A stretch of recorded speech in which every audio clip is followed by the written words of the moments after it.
The IT crowd. Uh, an interesting, amusing comedy series with Chris O'Dowd. Maybe this is the one which launched him. It was early in his career, anyway. So maybe I should watch when it was made, but it's some decades ago. Perhaps just two. The IT news.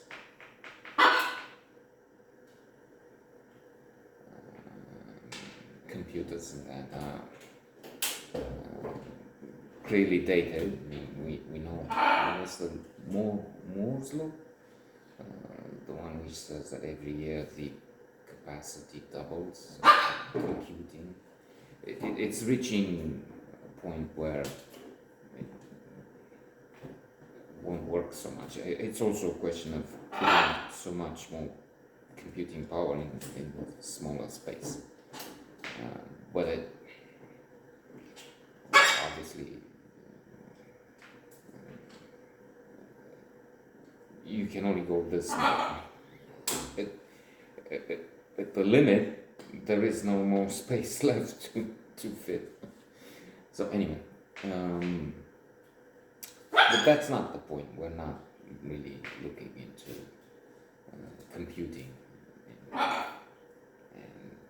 This is not a documentary. They did this, and of course we have that comparison. The whole computing power of the USA. Let's throw a figure. It doesn't matter again. Anyway, who's watching? 1970 is now in the pocket of somebody with a smartphone like this one recording song. Progress on a huge scale. But it's funny how they deal with things. One of the catchphrases, one of the motifs is, did you turn it off and then on? Turn it off and turn it on. That's the solution, which works surely in many cases. Perhaps, probably even now. I mean, yesterday the computer asked me to turn it off and on so that it updates some things.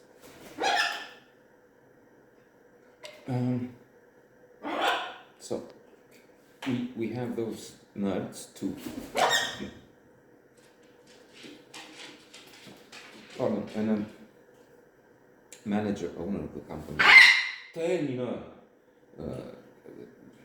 crazy, really, bully,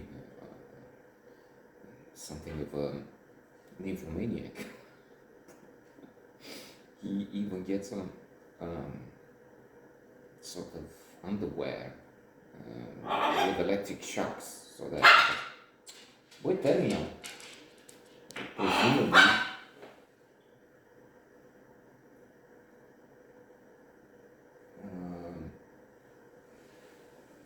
when he feels aroused, which is anything, that's some jokes around that. He will get so that he it's silly, of course, absurd in quite a few ways, but then so is the character. And so he, at one point, he's asking one of the team, the IT crowd, to look at the problem, because there's a problem. His electrocution constantly. And at that very moment, this happens in comedy, and sometimes, they have some guests taking a tour of his company. The manager is also the owner. I think I said that. But for those who come into the room, which is not a restroom, it's the IT room. It looks like this is oral sex. There's this young man doing some things on his knees, and the manager is with the back at them, but you see what he looks like. There's fallacia there. When in fact it's trying to rewire or do something that electric shock device. So, Get Out, it has this preposterous, ostentatious style, which is amusing to a point. I mean, this is not the best series you can watch, and it's kind of old, but that's what we have. It's aired on one of the two comedy channels. It has some charm, and then it's a good subject for this medium here. We are at the corner of the universe, the internet, with no views, in fact, for some videos. So it's a symbiosis, something with very few, if any, watches. And then a series, comedies nobody's watching anymore.